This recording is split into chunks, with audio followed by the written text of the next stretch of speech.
रायचोटी में जलसेआम से खिताब करते हुए चंद्रबाबू नायडू ने कहा कि हैदराबाद को एक हाईटेक शहर बनाने के लिए इन्होंने बहुत मेहनत की। इन्होंने कहा कि जो हाईटेक टावर बनाया गया था, इसे देखने के बाद ही नौजवान आईटी की तालीम हासिल करने और आईटी शोबे में नौकरी हासिल करने के बारे में पुरउम्मीद हुए।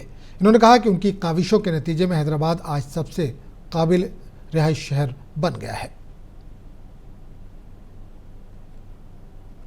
హైదరాబాద్ నగరాన్ని మీరు చూస్తే మోస్ట్ లివబుల్ సిటీగా తయారైందంటే అడుగడుగున నా కృషి ఉంది, దాంట్లో ఎవ్వరూ కాదనలేరు. ఇప్పుడు మన పిల్లల ఆశలు చూశారు, అలాంటి సిటీ మాకు ఇంకోటి ఉండాలి. ఇక్కడ కూడా మేము పని చేసుకోవాలంటే హైదరాబాద్ బ్రౌన్ ఫీల్డ్ సిటీ అంటే సికింద్రాబాద్ హైదరాబాద్ ఉంది, పక్కన సైబరాబాద్ నేనే నామకరణం చేశాను. హైటెక్ సిటీ పేరు నేనే పెట్టా, సైబరాబాద్ కూడా నేనే పెట్టాను. ఆ రోజు ఒక హైటెక్ సిటీ కట్టాలంటే చాలా శ్రమ పడ్డాను, అనేక మీటింగ్లు పెట్టాను.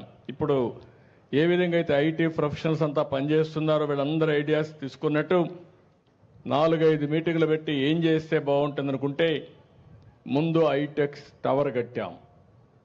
ఆ హైటెక్ టవర్ కట్టిన తర్వాత ఇలాంటి పిల్లలందరూ చూసిన తర్వాత మేము కూడా ఐటీ చదువుకోవాలి, ఐటీ ఉద్యోగం చేయాలనే ఆశ పుట్టింది.